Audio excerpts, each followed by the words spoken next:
کچھ خواتین کسی فوتگی والے گھر بھی جائیں تو واپس آ کر اس طرح تبصرہ کر رہی ہوتی ہیں کہ بیٹی نے تو نیا سوٹ ڈالا تھا، اسے تو کوئی دکھ ہی نہیں تھا۔ بہو تو ایسے ہنس ہنس کے باتیں کر رہی تھی جیسے اس کی درینہ خواہش پوری ہو گئی ہو۔ کوئی زیادہ رو رہا ہو تو اعتراض، کوئی صبر کر کے بیٹا ہو تو مسئلہ، گھر صاف تو تبصرہ، صاف نہ ہو تو تنقید۔ تمہیں کس نے حق دیا ہے کہ دوسروں کو جج کرنے کا؟ کسی کا جوتا پہن کر جب تک خود نہ چلو تب تک اس کے چلنے پر اعتراض نہ کرو۔ خود تو 4 پلیٹ بریانی تناول کر کے ڈکار بھی نہ مارے اور دوسروں پر تابڑے توڑ دیں۔ خدا نہ رحم کرے، کم از کم سوگ میں شامل نہیں ہو سکتی تو بلا وجہ ان کی عزت بھی نہ اچھالیں۔ یہ وقت سب پر ہر گھر میں آنا ہے اور آتا ہے۔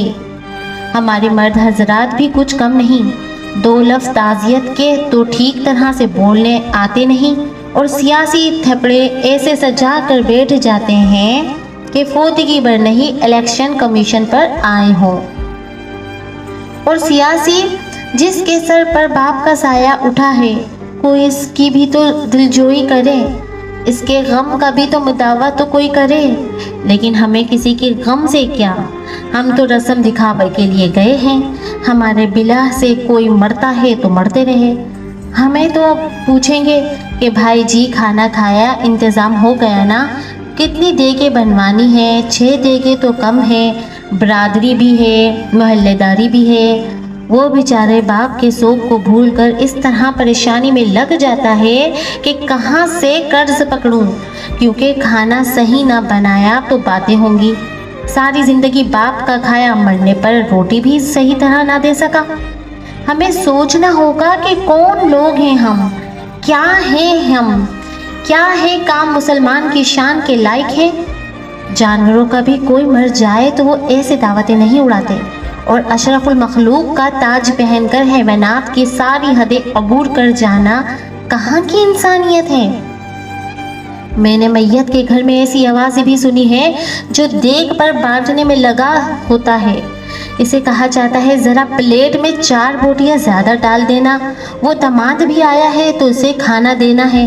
وہ بیٹی جو ماں باپ کی میت پر رو رو کر ہلکان ہو جاتی تھی، جیسے ہی جنازہ اٹھتا تو وہ سارا غم پشو پش ڈال کر کھانا تقسیم کرنے میں لگ جاتی ہے کہ سسرال والے بھی آئیں گے، انہیں کھانا نہ ملا تو ساری زندگی باتیں سننے ملیں گی کہ تیرے باپ کی میت پر تو ہمیں کھانا بھی نہیں پوچھ سکی، یا ہمیں کسی نے کھانا بھی نہیں پوچھا۔